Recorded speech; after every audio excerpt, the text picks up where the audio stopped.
Welcome to Galaxy Brains, the weekly podcast from Galaxy Digital Research.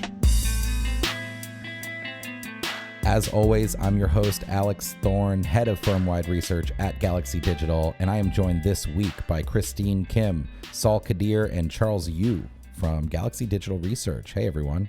Hello. Good morning. How's it going? And I'm also joined by BIMnet of BB, as we are each week, to talk markets. And this week, we're going to talk about Luna and UST. We're going to talk about Instagram adding NFT integration. And we're going to talk about Lido, the liquid staking protocol for Ethereum's beacon chain.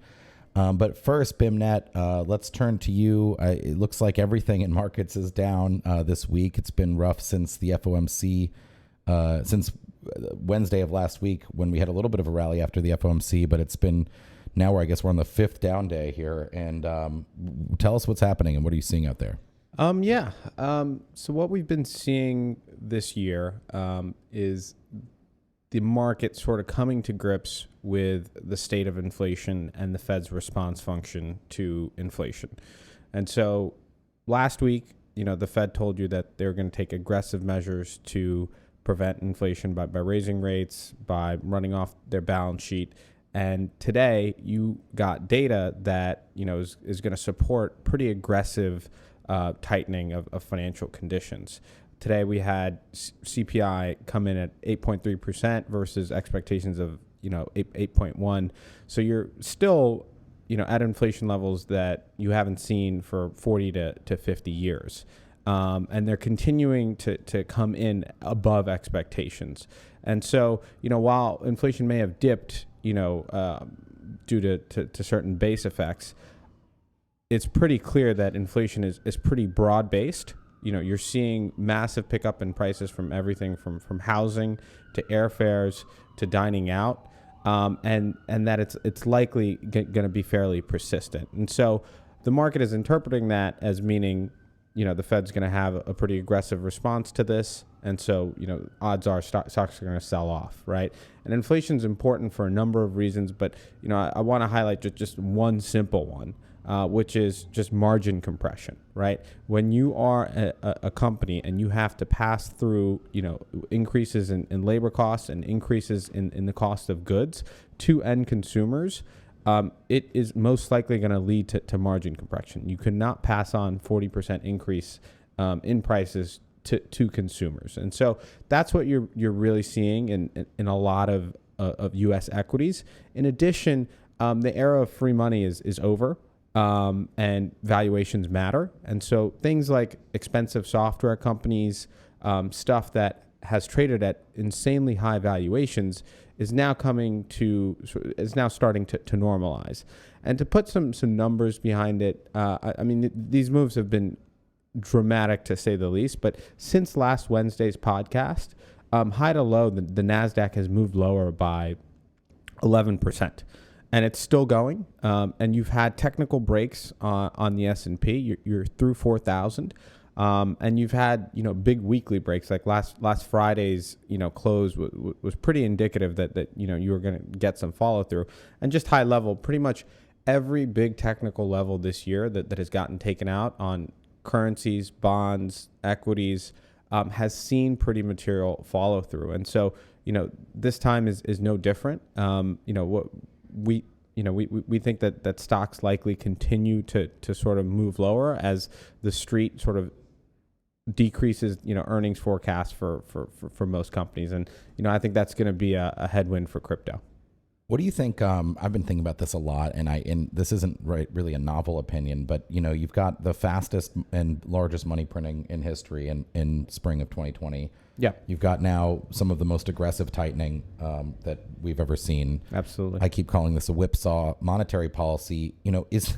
Are we down, or is this just really a reversion to the mean? Like, we're just opining here. Like, what if we hadn't injected all that liquidity? I know everyone was terrified. We had lockdowns, but my view is like, the vaccines were going to come, the reopening would have happened, people were going to eventually get or not get COVID one way or another. Is that a prudent policy? It seems near universally accepted that it was a good thing to print all that money in response to COVID. But now taking that that money away, right? And it feels like a lot of pain. And it's like, is this really just a mean reversion? Was the last 2 years of run up basically fake? So there's a lot to unpack in that question, and it's a great one. And so, I just want to remind you of sort of what the world looked like in the spring of 2020 when COVID was happening. You had 20 million increase in unemployment, right? People could not work they needed, unemployment benefits, they needed stimulus checks, etc. And you were living in an era where you had, somewhat tight financial conditions and, interest rates were positive, etc. But inflation never really got out of hand. You were in a period where for, I want to say at least 5-6 years, the Fed was consistently forecasting inflation that was higher than like where it realized. We were consistently below 2% inflation, and the Fed was actually in the process of, hiking rates. And so never, did, these central bankers think that you'd be printing 8%, 8.5% on inflation when they started to inject all the liquidity in the market. And then the other thing to keep in mind, the liquidity that the U.S. and the Fed injected not only helped domestic policy, but also foreign policy. Really, there was a massive scarcity of dollars, and if the U.S. didn't step in the way that it did, it would have harmed the rest of the world much more. And so with that, I think the most important thing to focus on though is forecasting is imperfect. People have been bad at predicting inflation for decades. Nobody is good at it, whether it's to the upside or to the downside. I don't care if you have a gazillion PhDs, right? There's too many variables. And so with the information that people had back then, they did their best. And now, they're a little bit slow to react. And that's the main issue. But to your point, is this just mean reversion? And yes, it is. There's been a lot of excess wealth that's been created, a lot of froth in the market that needs to sort of get taken away. And, I'm a chart guy. And so high level, the uptrend in U.S. stocks that's gone on for, the better part of, half a century is still in place, right? Your average, baby boomer that's retiring is still sitting on tremendous compounded gains over time. And so, yes, this is mean reversion, but it's different in the sense that it could be mean reversion in a stagflation scenario where you never really get out of this inflation because the inflation genie is popped, right? Everybody's going to want to buy goods aggressively because you think they're going to go up 10% next week, right? And it starts, to spiral. Like people start leaving their jobs because they have a family of 4 and like everything costs 15% more. And so if you hate your job, like you're still probably, if you like your job, you're still probably going to move on if you're not getting a raise to keep up with that stuff. So the question is that inflation genie out the bottle? And it's tricky because you have things like the Ukraine crisis, the China slowdown, all of these things that have historically, been very tough to sort of forecast happening. So it's a very complicated equation right now. It is tricky, but it's incredible how important monetary policy is in macro and in general, just investing in general these days. And I don't think that that's the role that the Fed wants to be playing, but it is the one they find themselves in, right? Absolutely. Okay, this is great, BIMNet. Thank you so much, as always. Okay, next we're going to talk about Luna and UST. That's Terra USD, the stablecoin in the Luna ecosystem. UST lost its peg over the weekend, and despite some efforts to support it, it fell at one point as far, I think, in like the 20-cent range when it's supposed to be $1. As a consequence, confidence in the Luna ecosystems declined significantly. So the Luna token itself, which is the native digital asset for the Terra blockchain itself, and which is involved in the mint and burn process for UST, also down huge. I mean, I think when I looked, we're recording this on Wednesday, it was trading under $1 and that's down from its all-time high of over $110. So down massive losses in Luna as well. We've got Charles Yu here from the research team at Galaxy to talk to us about it. You've been following Luna for a while, Chuck. First, maybe just tell us briefly about Luna and the Terra blockchain, and then let's talk about UST. Yeah. So at a high level, Terra is a Tendermint-based proof of stake blockchain built on the Cosmos SDK. And its governance token, Luna, is used to absorb some of the short-term liquidity, and it's tied to UST.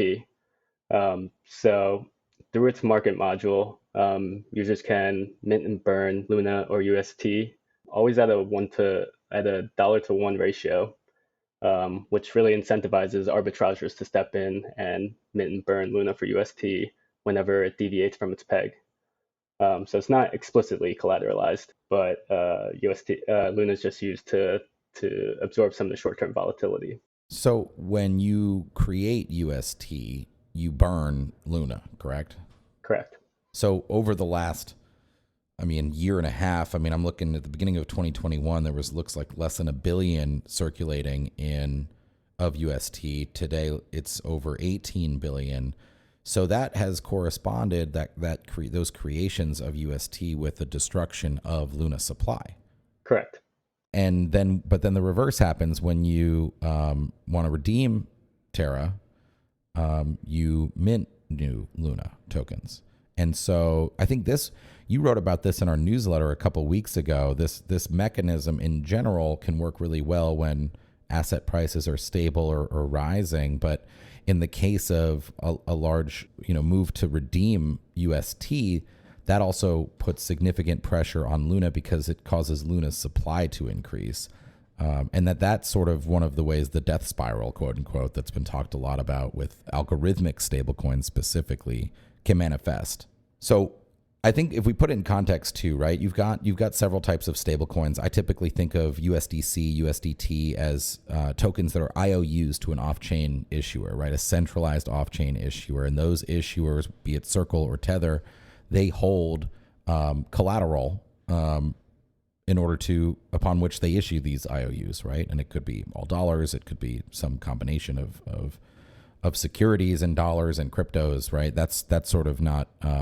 There are variations in how these various centralized stablecoins collateralize themselves. Then you've got debt-based stablecoins like MakerDAO and DAI, which are typically over-collateralized with crypto assets. Although it's worth noting, MakerDAI has a lot of USDC in there as collateral as well.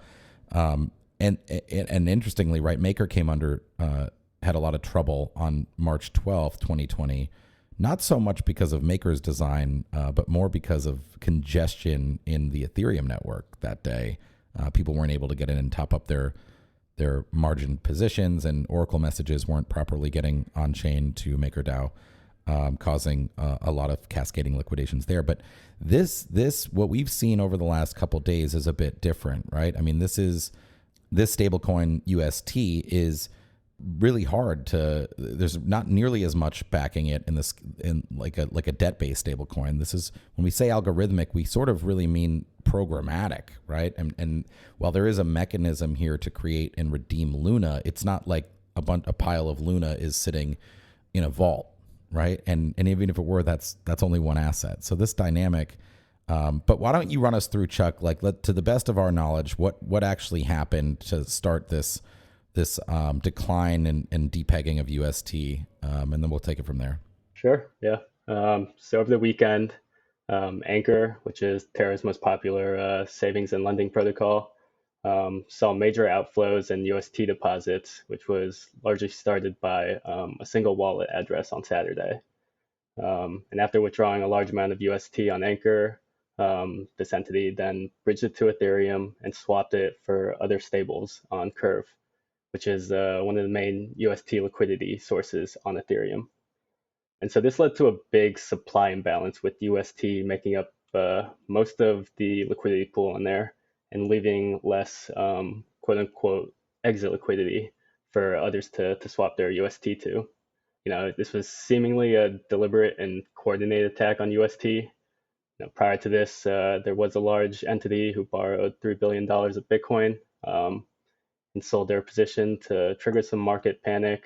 And, this was enough to cause the initial depegging, which on Saturday was just at 98 cents on the dollar across several exchanges. But really, this created this negative feedback loop as market conditions were already bad. Price of Luna was rapidly falling, and it really just convinced a lot of others to exit their UST positions.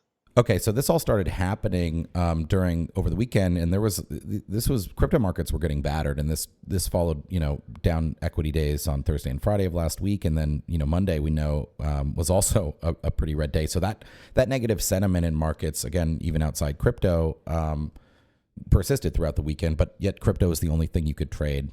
So anyway, Chuck, what did the Luna Foundation Guard and the Terra team or whomever, what did they do to try to mitigate and stem the pain coming from this depeg over the weekend?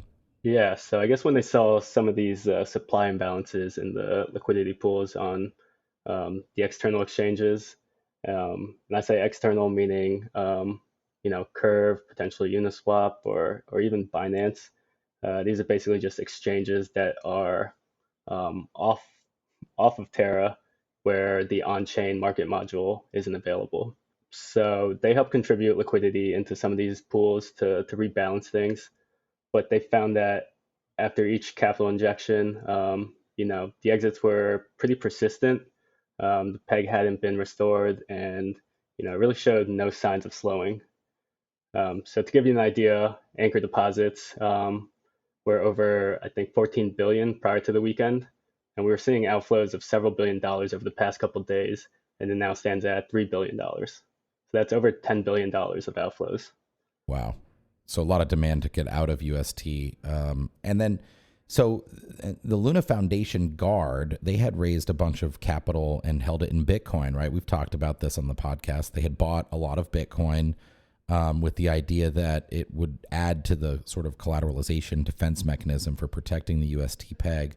It was intended, my recollection, that it would be a redemption option if you didn't want to mint Luna. You could actually take redemption in Bitcoin at a slight haircut, right? But actually over the weekend, and maybe this was Sunday night, if I'm recalling, Sunday and Monday, we started to see Luna Foundation Guard sending that Bitcoin, it looks like, to an exchange in some kind of effort. Either they were going to provide it to market makers, maybe through an exchange, or even just buying UST with it, aka selling the Bitcoin for UST to help defend that peg. That also didn't work, right? Yeah, it was not successful. Kind of viewed the use of the Bitcoin reserves as a secondary option after these initial capital injections weren't effective in restoring the peg. So the LFG Council actually voted to loan out $1.5 billion to OTC trading desks and market makers to actively manage their reserves, but they were forced to sell some of it in defense of the peg, which was basically what the attacking entity had planned for their short position. Now we don't know a lot about this attacking entity, but we do know that those initial withdrawals from Anchor went to one wallet, right? We do know there's a lot of speculation in the market that this was a very coordinated attack and trade around this, but we don't know who that was, if there even was someone. But there's tons of rumors online. Yeah, this was not a gradual loss of confidence in UST, right? This was sparked by that we can see that on chain. Yeah, what we do know is that one single wallet address had quickly accumulated up to $1 billion of UST deposits on Anchor, and then withdrew them immediately.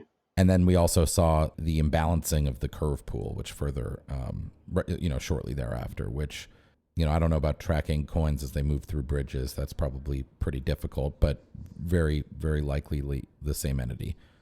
Okay. And then the story is still developing, but, I mentioned this. Confidence in Luna is down significantly in general. I mean, the coin itself is down a lot. And we also have, I think, confidence in algo stables is down a lot. And we'll talk about that in a sec. What's up, Christine? Love to have you chime in here. Yeah. I guess, what do we think about what this means to use Bitcoin as pristine collateral? The fact that Luna Foundation Guard did try and use its massive reserves of Bitcoin to restabilize the price, does it make us doubt in the ability of Bitcoin to act as that idea of reserve, of it being like a digital gold reserve? No, definitely not. I think the last thing that people have doubt about in this situation is Bitcoin. You have, I mean, the issue here, I mean, Bitcoin's pristine collateral because it's highly auditable, highly secure, global, liquid, right? That the reason it wasn't able to defend the peg has nothing to do with Bitcoin and everything to do with the lack of confidence in Terra and just the simple lack of demand to buy and hold Terra, right? I mean, every one of those attempts to recover, if you look at the chart on UST, right, significant rush to exit UST, and they have a lot of Bitcoin, but apparently not enough to just to defend that low level of confidence.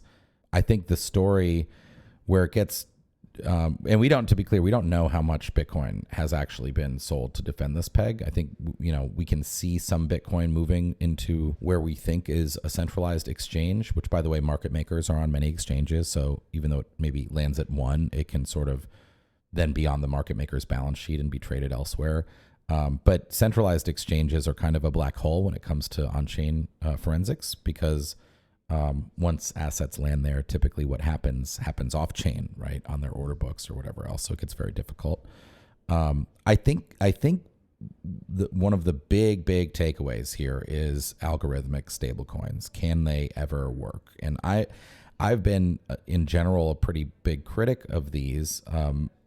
Now, I don't even know if it's fair to actually say that Terra, it was an algorithmic stablecoin. I mean, in the end, it was, backed by Bitcoin. It was, it had sort of active defenders on its side that, basically undertook open market operations to try to defend the peg. So that's not purely algorithmic, not like something like Ampleforth was, or like what Basis wanted to be.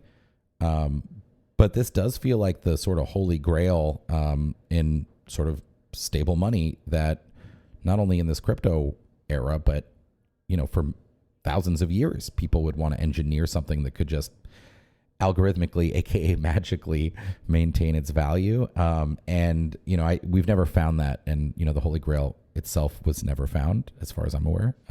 So it might end up still being that thing people strive for. It did sound like Do Kwon, who founded Terra, ultimately kind of agreed that this algorithmic stablecoin stuff won't work, and that UST, if it survives, will transition over to a collateralized stablecoin.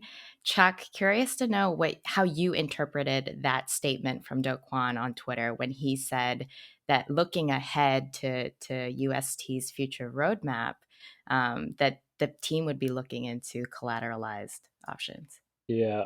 First of all, I think one thing I just wanted to point out, but I think an important distinction to make here is just around the term decentralized. Mm-hmm. The whole reason that Terra really blew up like over the past couple of months was because, we were seeing the protests in Canada with the Freedom Convoy, with the truckers, and now this Ukraine war. People need a form of seizure-proof, censorship-resistant currency. So decentralized in that sense that it cannot actually be seized. And that's different than, actively managing, the role of your coin in open market operations or things like that, which are some of the typical criticisms that I see being thrown against Terra. Now, with that being said, I think the main problem that has really been illustrated here in this incident is how Terra is actually backed by faith in the coin and by demand in Luna. But this kind of falls along the same lines of actually fiat-backed stablecoins. So your USDT, Tether, all it really takes is one FUD campaign or anyone to spark a rumor, spark concerns in token holders to really sell off the tokens. And Tether will never know like what their reserves actually are, whether or not they can immediately meet all the redemptions of its holders. But still, like even today, we saw Tether trading off of its peg by a couple basis points, just on some news like that. So yeah, actually, I think all the stable coins basically today were trading slightly below their peg. None of them, obviously, at the level of UST, but I think confidence is kind of shaken. Yeah, so two quick comments here to Chuck's point about the lack of demand for Terra. I think we've seen the writing on the wall for this for a while now. If you look at DeFi Llama, for instance, TVL, Terra's anchor dominance, which just measures like the top protocol, how much TVL is affiliated with it. For Terra, it was 70% for Anchor. And if you look at the other two main competitors, Avalanche, it's only around 16% for Aave, and then Solana is about 12% for Solend, at least today. So what that shows you is that the demand for the coin is incredibly tied to just one protocol. So if that domino falls, it could have massive, massive implications to a degree that's not necessarily true for other competing L1s. And the other small point I'll make with regards to algorithmic stablecoins, I think the dream isn't dead. I just think this whole industry needs to mature by a couple orders of magnitude, because at the end of the day, it didn't really take that much capital to cause this domino to fall. $1 billion in the ballpark of that. But if this industry starts increasing by a factor of 10 or 100, that becomes a lot harder. So just two quick comments there that I thought. Yeah, good comments, Saul. Okay, and before we wrap up Luna, let's talk about regulation and regulatory tension. Obviously, the U.S. government and other entities have been really focused on stablecoins, partly because they're concerned about some of the size of the reserves that back them, and in theory, what kind of collateral damage might be caused by particularly something like Tether having to sell reserves to meet redemption demand. U.S. Secretary of the Treasury Janet Yellen spoke about Terra and this before Congress yesterday on Tuesday. Let's roll that clip. I would note that there was a report just this morning in the Wall Street Journal that a stable coin known as Terra USD experienced a run and had declined in value. And I think that simply illustrates that this is a rapidly growing product, and that there are risks to financial stability, and we need a framework that's appropriate. So it does seem like there will be additional scrutiny, even just from this UST incident. And I don't know, it's really not clear at all yet where policy makers land on how and which and when to regulate stablecoins, but definitely one of the second order effects of this fallout is going to be, it's certainly more fodder for regulators that are concerned about this part of the space. And one other thing to watch out in terms of regulatory attention is how regulation around cryptocurrencies in Korea might change as well, with the new election of a South Korean president who ran on a platform where he was much more pro crypto than the former president. And it'll be interesting to see whether or not his stance changes or shifts somehow because of this incident. Right, because Terra is based in South Korea, right, and was big in the ecosystem there. Yeah.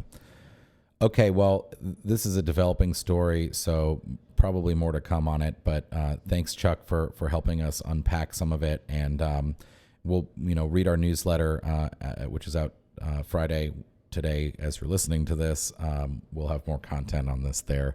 All right, let's move on. Let's talk about Instagram. This is a little lighter fare, I think, but Instagram, the property owned by Meta, formerly known Facebook, the social media application, they are going to add integration for NFTs directly into their platform, and soon. Saul, can you give us the rundown on this? Yeah, absolutely. So this was teased by Zuckerberg himself at SXSW a few weeks ago, and then on Monday, Adam Mosseri, who heads Instagram, announced that the platform will be testing NFTs with select creators. As of right now, it's happening. And right off the gate, it'll support Ethereum and Polygon when this launches for the public. Eventually, Solana and the Flow blockchain will be supported as well. In terms of wallets, it's going to support Rainbow, MetaMask, Trust Wallet at launch, and then Coinbase, Dapper, and Phantom wallets will eventually be supported. And the idea here is you as a user can share NFTs you either purchased or created in your main Instagram feed, in stories, or in messages, which is an interesting departure from Twitter, which focuses entirely on displaying your NFTs through PFPs, profile pictures. So different use case here. And the quote that Adam said, which was also interesting, was he acknowledges upfront that NFTs and blockchain technologies are all about distributing trust and power, and Instagram is fundamentally centralized, and there's a tension there. And so there is a recognition on his part that they need to create this product in such a way that kind of balances both of these halves. And I think the long-term vision with this, in terms of Meta's play here, is that this type of feature set will make its way over to Meta's suite of products. So think the VR stuff, maybe even Facebook and WhatsApp. And the idea is that as Meta builds out the metaverse, NFTs will be kind of a key step towards iterating towards that future. Great. I mean, it's pretty. This would be probably the most prime time or mainstream integration with NFTs. Is that right? Yeah, I think so. I think the way I describe it is NFTs, at least from Meta's point of view, NFTs are the gateway drug to the metaverse, which is why they're so focused on them. It's also interesting. Coinbase kind of showed some good foresight here in terms of like integrating social features with NFTs when they launched their marketplace, which hasn't done terribly well and probably is over-engineered at this point.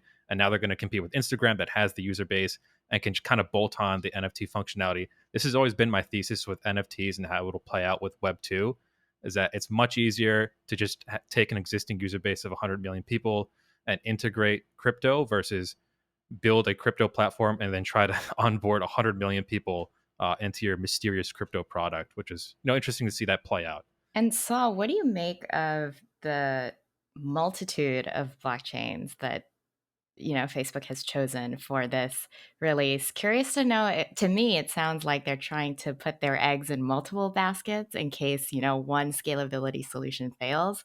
But I think their selection of some of these still points towards what they think is going to win out in the end. Yeah, I actually am very fascinated by this. And to reiterate, it's ETH, Polygon, which is a side chain of Ethereum, and then Solana, which is a different layer 1 blockchain, and Flow, which I guess would qualify as a layer 1. It's kind of a weird architecture there. In terms of, I think this signals something that is correct. Like no one knows who's going to win out, especially with NFTs. What the chains they selected, particularly ETH, Polygon, which is the ticker's Matic, and Solana, those three in my eyes have always been like the leaders in NFTs as far as like truly decentralized blockchains go. Flow has been this kind of weird pseudo centralized, decentralized blockchain that has the partnerships, right? They integrated with the NBA, the NFL, the UFC. And only recently have they started opening up their APIs a bit more. They have a very rigorous onboarding process. I'm not even sure you can buy the token in the US. So I think Facebook chose pretty well, but it's obviously very measured. They haven't committed to one over the other. One name that was like excluded from the list that I thought would be on there would be Tezos. Yeah. I think it is a lot more of a retail chain than some of the other ones listed. Yeah, I don't know. At least as far as I can see, and in terms of the data, Solana for sure is like, in my opinion, the clear number 2 for that's permissionless blockchain that has a user base. I think Polygon is just kind of an easy integration, and they're strong in the business development side. Flow, it's like almost like you're taking bets on different aspects of the strengths of these chains. Flow's got the partnerships with AAA leagues. Solana has the numbers. Polygon's kind of like the easiest to integrate. And so, yeah, it kind of does make sense why Tezos would fall out, because they're not probably the best at any of those particular things compared to those guys. So how do we think this gets used a lot? I mean, are we going to see, is it going to be just Bored Ape people posting their ape and having it verified? Or what's the really cool idea here that they're betting on? This is actually what I forgot to mention. I kind of teased it because Twitter has been all about PFPs, so your Bored Apes of the world, your punks. This is where I think demand for actual art NFTs, and not just like visual art, but think music, think even like taking pictures, like photography. This is where those use cases are going to be incredibly powerful. And we're going to start to see demand for those types of NFTs because they're being shared in their native form where people already interact with them. You're going to get hundreds of thousands of likes already. Why not monetize that through an NFT? Now, how that looks like is a different question, and we're not really sure how that plays out since it's an app on an Apple product. But that is incredibly interesting. They're departing completely away from PFPs because that's not even a feature of Instagram. You can barely see your profile picture. They're not even saying that's going to be a supported feature. So I think it'll drive demand for the other NFT use cases outside of PFPs. Fascinating. Okay, really, we're gonna have to watch, because this is like we said, the most mainstream sort of integration for NFT platform, or NFTs in a platform that we've seen yet, and that could get very interesting quickly. So, thanks for the background, Saul. Let's move on. Let's talk about Lido, the liquid staking protocol for Ethereum's Beacon chain, which is a proof of stake chain that will merge with the existing Ethereum blockchain in the event called the merge eventually, and that will facilitate the transition to proof of stake. So Lido, this liquid staking protocol, it also issues the most liquid staked ETH token, has I guess almost 33% of all ETH staked on the Beacon chain today. Christine, you're here to explain this to us. What is this? What does this mean? Yeah, I mean, it's quite concerning for the network, I think, but it's not something developers and users in the ecosystem hadn't already seen coming for quite a while now. To put that 33% number into perspective, 10% of Ethereum supply is currently locked in the Ethereum Beacon chain, which is Ethereum's, like you said, proof of stake blockchain. And over this past year, with a lot more active development happening for the merge, with greater confidence that the merge is going to happen before the end of this year, with more anticipation of validator rewards on the Beacon chain rising significantly because of the merge. All of these factors have pushed users and more players to become involved and interested in this idea of staking their ETH. And so year to date, we've seen the amount of staked ETH grow by 40%, and just this past month, it's 10%. And it hasn't been too surprising. And the reason why I say it hasn't been too surprising that a lot of this value has flowed into Lido instead of other self-service staking providers or even other staking as a service platforms is because, number one, I mean, you do need to have like a certain amount of technical know-how to be able to run your own validator. So as much as devs encourage people to run their own validator sets instead of using a staking as a service platform, it does make sense that a large amount of this interest hasn't gone to self-service staking. That idea that there are easy one-click options where people can just stake their ETH, it makes sense that a lot of that interest has flowed into places like Lido, but also exchanges. So the second and the third largest depositors into the Beacon chain after Lido are Coinbase and Kraken. And so if users already are holding their ETH on exchanges, especially, long-term hodlers, it is a no-brainer to kind of, easily be able to stake it on that exchange, especially if you're feeling more confident that Ethereum's going to transition over to proof of stake. There's an argument to be made that for proof of stake platforms, if you just hold your ETH or hold your asset rather than stake it, you're going to get devalued over time, etc. But I guess the other interesting part of this is why Lido over other exchanges? Why is Lido kind of like the big winner here? And I really think it comes down to the liquid ETH staking derivative token that Lido's got. It's kind of like a chicken and an egg problem here. For a staking derivative token to be useful and for users to want it, it has to be extremely liquid. There has to be a market for it. It has to be widely traded in the DeFi ecosystem. But for you to get there, you need to have the users that want that token. And that's where I think Lido had the first mover advantage. It launched a few weeks after the Beacon chain first went live back in December 2020. And the reason why it was able to launch so fast was because Lido, unlike some other decentralized protocols like Rocket Pool, basically compromised parts of its protocol to launch faster and kept parts of its service centralized.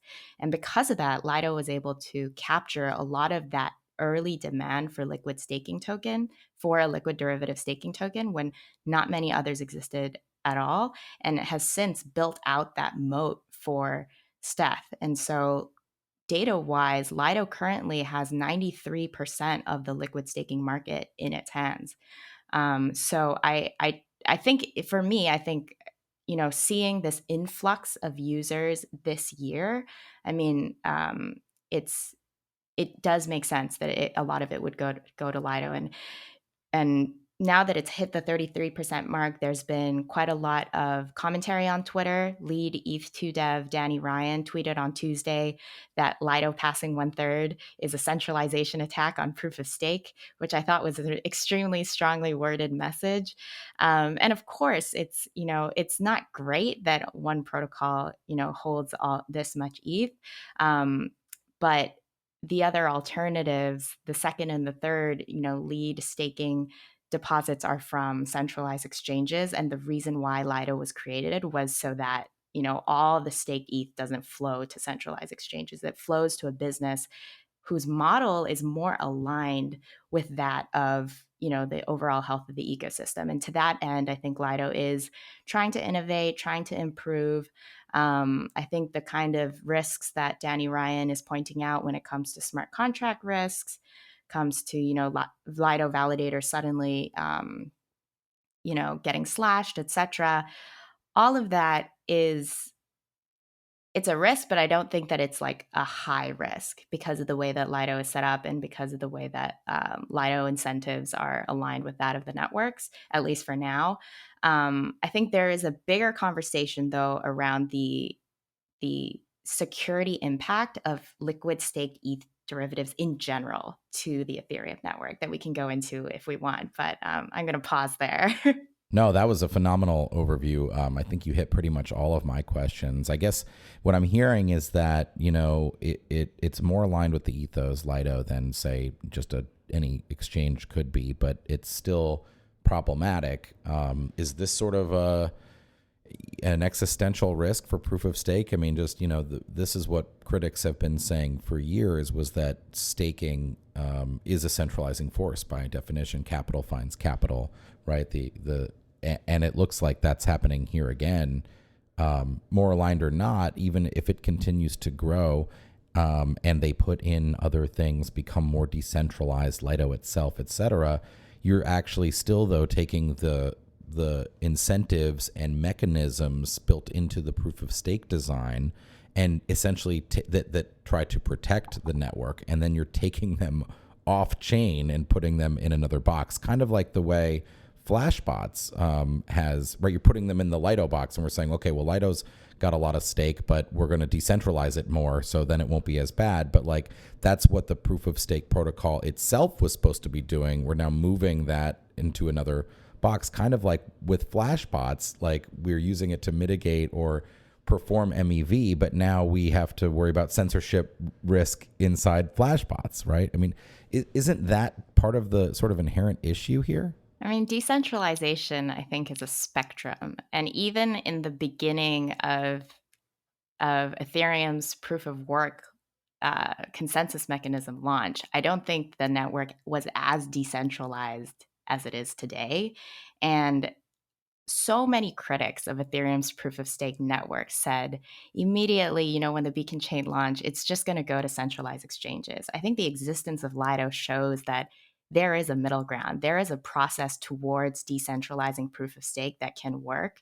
And I think the fact that 33% of stake has gone to Lido shows that it's possible. I mean, there's still, of course, a lot of promises to be fulfilled, but I think it's a testament to the ability of a proof of stake network to become decentralized over time, that Lido is leading the pack over other centralized exchanges. I had a question for you, Christine. One of the unique things about Ethereum proof of stake is that, and a lot of people talk about this, is that they don't have delegation built into the protocol, whereas other proof of stake chains like Solana and Avalanche do. So what this means, at a very simple level, is like if I go in my Phantom wallet on Solana, I can type in the name of a validator I know and stake all of my Solana in one click to someone else very easily. And ETH doesn't have this functionality, which leads me to theorize that this is part of the reason why people use things like Lidos, because that's basically the only easy way for an end user to stake their coin. So I'm just wondering if you have any comments on that, and if that maybe that decision at the architectural level is having kind of the opposite effect that they intended. Yeah, it's a great question. I think initially I was more in the camp of ETH not having an ability to automatically delegate stake from the protocol level would be a good thing, encouraging users to stake themselves, and would be ultimately a force to help decentralize stake more. However, the popularity of Lido, I think, does put that assumption into question.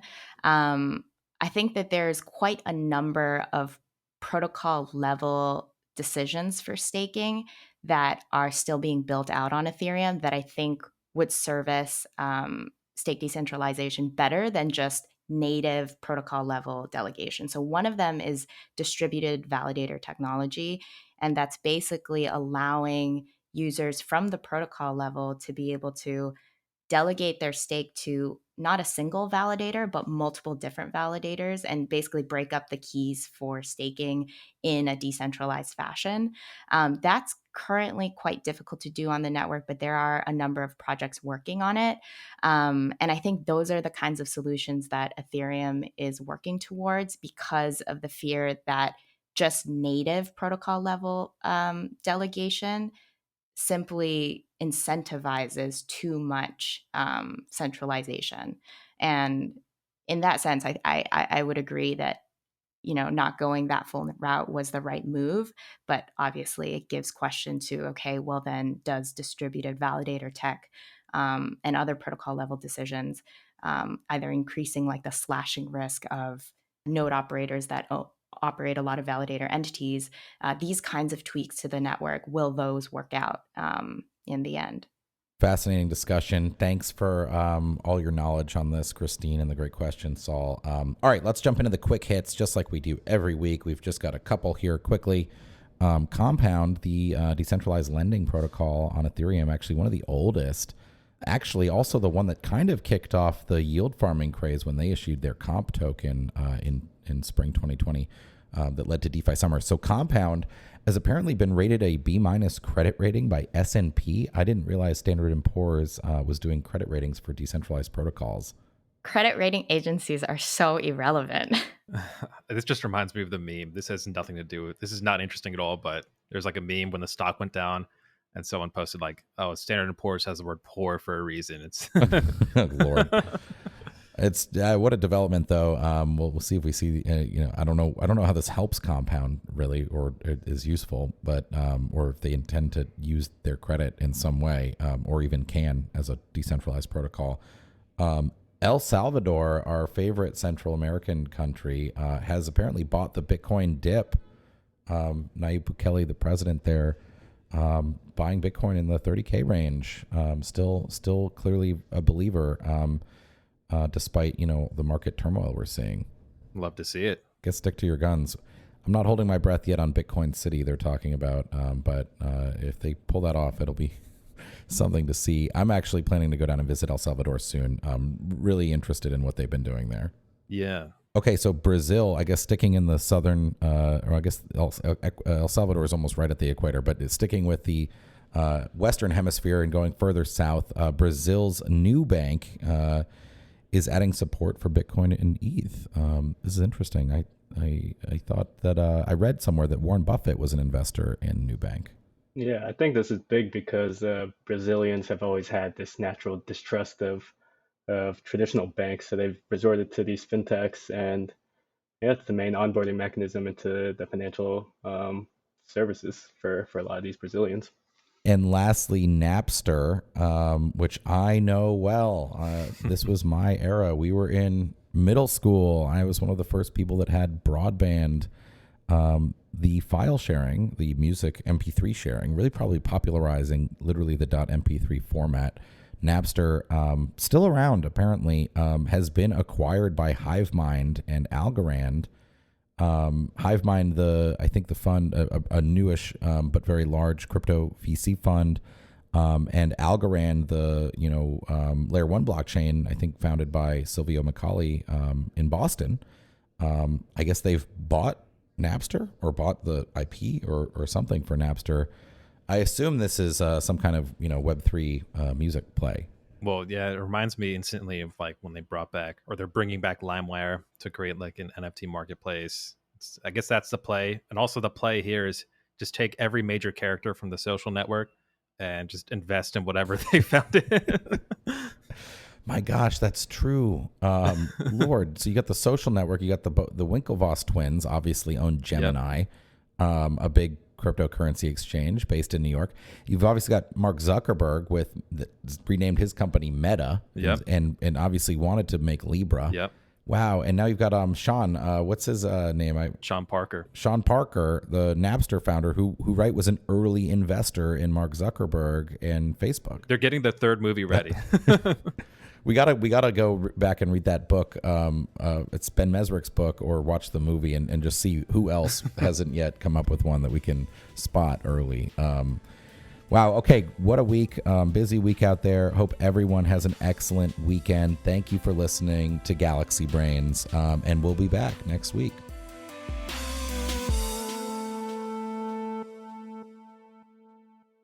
Thanks for listening to Galaxy Brains, a weekly podcast from Galaxy Digital Research. If you enjoyed this show, please rate, review, and subscribe wherever you get your podcasts. If you want to learn more about Galaxy Digital Research and what we work on, check us out on Twitter at GLXY Research and read our reports at galaxydigital.io/research. Tune in next week for another episode. We'll see you next time.